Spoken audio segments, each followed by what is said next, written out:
예, KPMG 김정남입니다. 제가 이 중소기업의 ES 경영 전략을 발표하게 돼 있는데요. 처음 이 제목을 받아보고 좀 깝깝하더라고요. 어떻게 해야 되나.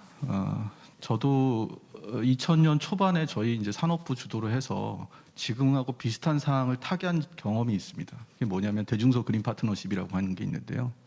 아시다시피 2000년 초반에 전기전자라든지 자동차 업종 중심으로 규제가 유럽에서 엄청나게 들어옵니다. 예를 들어서 유가 중금속을 제외해라. 그다음에 제품의 폐기물 관리를 해라. 그래서 나온 법들이 아시다시피 ROHS, WEEE, ELB 이런 법들이 나왔었어요. 그래서 우리 중소기업들이 그 당시에 이제 제품을 납품하려면 무연납을 써야 되는 거예요. 아시다시피 여러분 납땜이라고 들어보셨지 않습니까? 대부분 이제 전기전자 제품 만들 때 납땜을 하는데 그걸 납을 무연으로 만드는 작업을 해야 됩니다. 그걸 안 하면은 유럽에 제품을 수출할 수가 없는 그런 규제였어요. 그걸 중소기업들이 어떻게 처리를 합니까? 그래서 결국 대기업들이 삼성전자든 SDI든 현대차든 이런 대기업들이 주도를 해서 중소기업들하고 같이 그거를 이제 극복한 그런 사례가 대중소 그린 파트너십이라고 있었던 것 같습니다. 이제 그때 핵심은 지금도 별반 다르지 않을 것 같습니다. 중소기업이 자체적으로 하는 건 굉장히 어렵습니다. 그 비용 부담이라든지 노하우가 쉽지 않기 때문에. 그래서 그런 좀 경험을 바탕으로 제가 오늘 좀 말씀을 드려보려고 합니다. 이미 다 아시겠지만 저희 컨설턴트인지라 현황 분석을 좀 한번 해봤습니다. 국내에서 중소기업이 기여하는 비중은 전체 기업의 99.9%고요. 이건 유럽도 비슷합니다. 유럽도 보니까 저희가 거의 9.8%인가 98%가 그랬던 것 같습니다. 종사자 비중은 83%고 매출액은 한 50% 정도. 근데 인력이 100인 미만이 87%입니다. 물론 중기업도 있고 여기 소상공인도 포함되어 있겠지만, 그리고 저희가 컨설팅을 할 때 저희도 아무나 컨설팅 못 하거든요. 그 비용 부담을 할 수 있는 중소기업들을 컨설팅하는데 그 기준이 한 500인 이상 정도 사업장입니다, 최소. 근데 그런 사업장 규모가 거의 크지 않습니다. 당연히 중소기업 매출은 1,500원 미만이고 영업손익 같은 경우는 대기업에 비해서 당연히 낮습니다. 당기손익도 2.2% 정도. 그러니까 컨설팅을 받을 비용도 없고 그다음에 우리가 이 ESG를 대응할 수 있는 여력이 전혀 없다라는 좀 생각이 듭니다. 인력 현황을 제가 본 거는 아시겠지만 중기업 같은 경우는 평균 인력이 62명이고 소기업은 12명입니다. 이 중에서 60% 이상이 생산 인력이에요. 나머지 40%면 12명 40%면 이거 몇 명 데리지 않고 지금 겨우 운영을 하는데 그 인력들이 ESG 경영 대응을 한다? 현실적으로 어렵다는 좀 생각이 듭니다. 여기서 이제 저희가 보기에 이 중소기업들한테 진짜 어떻게 해야 되느냐 이런 좀 고민이 들고요. 또 코비드가 매출이라든지 인력 감축이라든지 이렇게 영향을 주고 있고 코비드가 작년에 지금도 현재 계속 이슈임에도 불구하고 대응 방안이 없는 중소기업이 40%입니다. 그러니까 그냥 리스크에 그대로 노출되어 있고 이걸 어떻게 해야 될지도 모르겠고 좀 그런 형태인 겁니다. 이거를 저희가 중소기업을 나무랄 수도 없고 중소기업은 왜 ESG를 안 하느냐 이렇게 얘기할 수도 없습니다. 그래서 이 변호사님께서 선택과 집중이라는 말씀을 주셨는데 일단 전적으로 저도 동의를 합니다. 근데 저는 이번 제 발표의 키워드는 협력입니다. 협력이 있지 않으면은 중소기업 자체적으로 어렵지 않겠냐는 생각이 듭니다. 추가로 보시면 중소기업의 ESG 인식입니다. 실제로 지금 우리나라에서는 ESG가 아주 혁명적으로 받아들이고 있죠. 유럽이나 글로벌에서는 가속화되는 정도 수준인데 저희는 아주 혁명으로 받아들이는 상황인데 중요한 거 압니다. 그러나 여러 가지 어떤 재정적 부담이라든지 새로운 규제에 대한 부담, 그다음에 역량이나 데이터에 대한 수집 이런 절차도 대기업도 안 돼 있는데 그래서 궁극적으로 결론적으로는 현실적인 한계가 있다. 알면서도 못하고 몰라서도 못하고 지금 그런 상황인 것 같습니다. 그래서 이런 한계에 있는 상태에서 우리가 이거를 기반으로 중소기업들한테 어떤 경영 전략을 펼쳐야 되느냐라고 얘기를 해야 되지. 뭘 해야 되는지를 압니다. 왓은 아는데 how to do가 지금 이슈다라는 측면에서 좀 고민을 합니다. 그리고 오른쪽에 보시는 것처럼 실제로 중소기업의 ESG 중에 가장 이슈가 이제 탄소라는 부분이죠. 대기업이 우리 1차 협력사나 2차 협력사한테 요구하는 부분들인데 탄소 중립 기후변화 여러 얘기가 있지만 계획이 없는 비중이 56%고요. 근데 그 이유를 보면 아직도 확신이 없는 것 같습니다. 이 ESG를 꼭 해야 되느냐, 이걸 안 하면 정말 내가 제품을 판매하는데 문제가 되느냐, 아니면 대기업에 납품하는데 이슈가 있느냐, 정말 우리 고객이 내가 ESG 경영을 안 한다고 우리 제품 안 살 거냐, 정부에서 우리 중소기업 힘든데 ESG 못한다고 여러 가지 규제를 할 거냐. 또 특히 ESG를 잘하면 정말 금리 혜택이라든지 이런 게 있느냐 이런 거죠. 그러니까 아시다시피 중소기업은 은행권, 그러니까 자본 조달의 거의 한 90%는 은행인데 이거를 뭐 어떤 혜택이 있는지 어떤 리스크가 있는지 아직도 좀 불분명하게 생각하는 것 같습니다. 그러면 이거를 요청할 수 있는 방법은 뭐 여러 가지가 있겠지만 일단은 제가 한번 고민해 봤습니다. 이런 형태가 될 것 같습니다. 일단은 앞서 얘기 드렸던 것처럼 역량은 둘째치고 해야 된다는 확실한 이유가 있어야 됩니다. 예전에 2000년 초반에 이 규제를 만족 못 시키면 제품을 납품 못해. 그래서 대기업에서 이 제품을 안 사줄 거야. 그다음에 우리가 직접 수출하는 업체일지라도 유럽에다 시장에다 이 제품을 판매를 할 수가 없어라고 하는 그 규제가 됐던 어떤 명확한 어떤 그 생태계에서의 어떤 역할이 됐던 그게 이제 명확하게 서야 된다라는 게 좀 필요할 것 같습니다. 그래서 고객도 요구를 할 테고, 전 고객은 이제 B2B라고 이제 정의를 했습니다. B2C도 있겠지만 물론 중소기업 뭐 1차냐, 2차냐, 3차냐 그걸 넘어서서 일단 뭔가 고객이 우리한테 요구를 하고 실사를 오고 그다음에 그걸 가지고 여러 가지 어떤 뭐 인센티브나 페널티 정책을 펼치는 뭐 이런 것들이 어느 정도 강도로 올 것이냐라는 부분. 그다음에 정부에서 가이드라인도 제시하고 여러 가지 뭐 지표도 제시 주시고 인증도 한다고 하시는데 이거에 동참하지 않을 경우에 우리가 어떻게 될 것이냐라는 부분들. 그다음에 은행에서 대출 심사에다 반영하겠다. ESG 뭐 금융을 하겠다. 근데 실제로 그러냐? 이게 무슨 ESG를 반영하는 게 재무는 한 99% 반영하고 ESG 1% 반영하는 거냐? 재무가 50%고 ESG가 50%는 전혀 다른 겁니다. 그러니까 그런 부분에 대한 어떤 불분명성이 분명히 있는 것 같고요. 이런 것들이 일단 좀 정리가 돼야 될 필요가 있다. 그래서 이걸 안다고 하더라도 실질적으로 앞서 말씀드린 자체적으로 할 역량이 부족하기 때문에 저는 이제 4E라고 해서 뭐 일반적인 얘기입니다. 근데 한번 정리를 해봤습니다. 첫 번째로는 인게이징을 하는 데 있어서 대중소 파트너십이 중요하다. 그러니까 대기업과 중기업과 소기업, 여기에는 1차, 2차, 3차 협력사들 다 포함되는 거겠죠. 근데 이걸 뭐 한꺼번에 할 수는 없으니까 단기적으로는 1차 협력사 중심으로 하고 또 2, 3년 지나면 2, 3차 확대하고 뭐 이런 이전 확산 정책이 필요할 거는 같습니다. 그래서 분명히 대기업이 일단 고객이 중소기업과 같이 할 수 있는 부분들을 찾아서 지원을 하면서 교육도 하는 이런 전략이 필요할 것 같고요. 그다음에 중소기업 스스로 에듀케이팅, 그러니까 이게 뭐 누구한테 교육을 시켜야 된다는 의미일 텐데 중소기업 스스로 다양한 어떤 소스를 통해서 좀 변화가 돼야 됩니다. 예를 들어서 지배구조는 우리는 하기 어렵다 그러는데 지배구조가 아시다시피 소유 지배구조를 얘기하는 게 아니거든요. 가족기업에도 상관없습니다. 어떻게 우리 이해관계자들을 잘 관리하고 스스로 어떤 부패라든지 어떤 이런 법적인 이슈에서 우리 기업을 잘 보호할 것이냐, 주주권을 보호할 것이냐 이런 게 지배구조이기 때문에 그런 측면의 지배구조에 대해서 잘 커뮤니케이션이 좀 되고 변화 관리가 필요하다. 그리고 인커리징 해야 되겠죠. 그래서 여러 가지 지금 KB에서도 말씀 주시고 정부에서도 고민하시는 이런 생태계 활성화 부분이 있어야 되고 마지막으로 중소기업들이 뭔가 하고 정보를 공시하고 이게 규제화될 수도 있겠지만 그런 부분에 대해서 다 이게 비용입니다. 이런 비용들을 어떻게 우리가 좀 지원할 수 있는 그런 플랫폼을 구축할 것이냐 이런 걸 가지고 중소기업들이 다양한 활동을 해야 될 거라고 보입니다.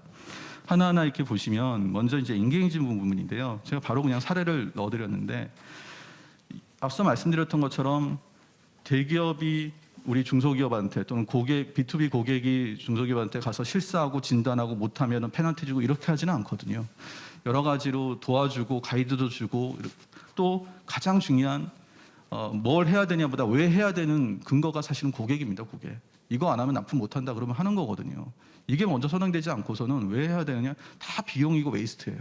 그러니까 이런 부분에 대해서 대중소 파트너십이나 대기업들이 명확하게 이걸 왜 해야 되는지 그리고 여러 가지 프로그램을 하는데 중소기업들이 적극적으로 참여해서 자연스럽게 ESG 역량이 쌓여갈 수 있도록 하는 겁니다. 보시다시피 오른쪽 같은 경우는 대기업 우리 SK 하이닉스일 수도 있고 삼성전자일 수도 있고 현대자동차들일 수도 있는데 보시면 다양한 본인들이 또 고객한테 요구받는 게 있어요. 애플한테 요구받는 것도 있고 뭐 여러 가지 요구받는 게 있겠죠. 그리고 제품을 판매하기 위한 뭐 또 알리백 이런 걸 할 때 협력사들을 끌어들이고 적극적으로 지원을 할 수 있는 방안들 그걸 통해서 자연스럽게 협력사도 뭔가 이 기후변화 대응을 할 수 있는 이런 형태의 파트너십이 필요하다는 겁니다. 뭐 물도 가능하고 폐기물도 가능하고 다 있습니다.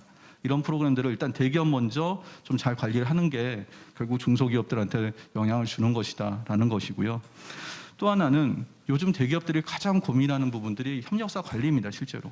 그리고 저도 컨설팅을 오랫동안 해봤지만 우리나라 기업들이 ESG 중에서 전 제일 못하는 부분이 협력사 관리라고 봐요. 뭐 기후변화 이런 것도 있지만, 근데 그거는 계속 투자도 하고 사업화도 하면서 하는데 협력사는 아직도 저희는 QCD에서 벗어나지 못하고 있는 게 사실입니다. 그래서 앞서 이제 대중소 그린 파트너십이 서플라이 체인 매니지먼트인데 그 당시 명칭이 SCEM이라고 했었어요. 서플라이 체인에서 환경을 넣어서 SCEM이라고 해서 했었는데, 여기 보면은 좋습니다. 대기업들이 중소기업에 대해서 실사하고 리스크 관리할 수 있죠. 보면은 관리 체계에 협력사 ESG 행동 규범을 보통 먼저 수립을 해야 됩니다. 대기업이 만약 협력사를 관리한다면. 그리고 협력사를 어떤 걸 관리해야 되는지 진단 지표 만들 거고요. 그다음에 그거에 대한 정보를 받고 하는 온라인 시스템을 개발을 하게 될 겁니다. 그렇지 않고 수작업으로 그 수많은 협력사 못 하거든요. 그다음에 협력사한테 이런 게 왜 해야 되는지 교육도 하고, 그다음에 이렇게 하라고 가이드라인도 제시할 겁니다. 그다음에 가서 진단도 해드리고, 진단에서 뭐가 필요한지 결과도 공유하고 개선 사항 알려드리고, 이렇게 개선하라고 컨설팅도 요청을 드리고.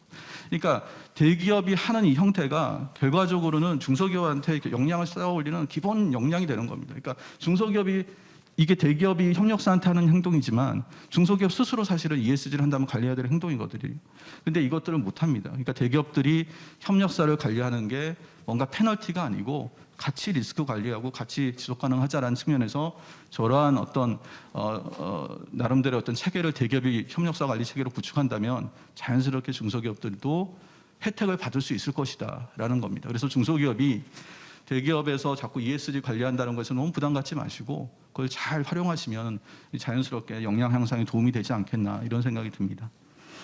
그리고 무엇보다도 중소기업 스스로 앞서 말씀드렸던 명확한 동기가 있어야 되는데, 그거랑 별도로 우리가 이게 하게 되면 뭐가 좋은지, 고객하고 신뢰가 향상이 되는구나, 그리고 리스크 규제라든지 운영의 우수성 통해서 전체적인 기업의 가치가 올라가겠구나라고 하는 것에 대해서 이제 인식이 돼야 되겠죠. 그런 측면에서 보시다시피 제가 붉은색으로 넣어놨지만 대기업과 협력사들이 다양한 프로그램을 같이 하면서 당연히 이건 신뢰가 쌓일 수밖에 없는 거죠. 이제 그런 형태들을 저는 적극적으로 좀 활용했으면 좋겠다라는 전략이라고 그러면 먼저 벤치마킹, 내부 환경서 이런 얘기를 생각하실 수도 있지만 저는 좀 이런 조건으로 좀 말씀을 드립니다. 그다음에 또 하나는 이제 이슈 이해도를 증진해라. 이것은 아까 이제 이광 변호사님께 말씀하신 거랑 비슷한데요.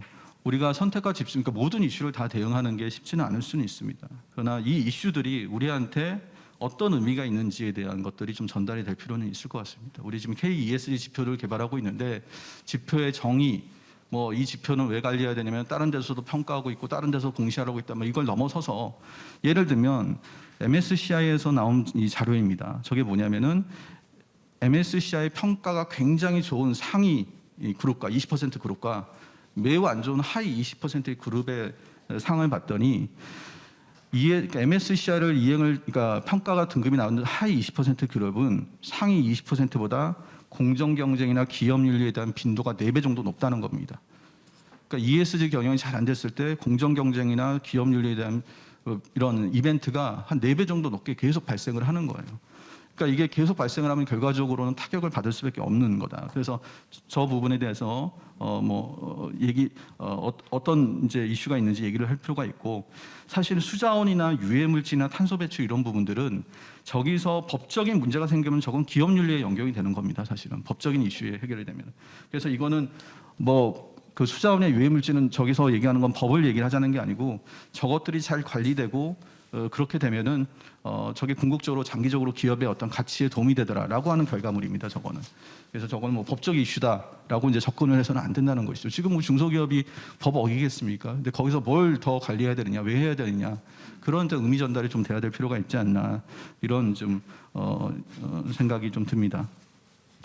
그 다음에 encouraging인데요. 당연히 다양한 우리 이제 정보라든지 금융권도 마찬가지시고.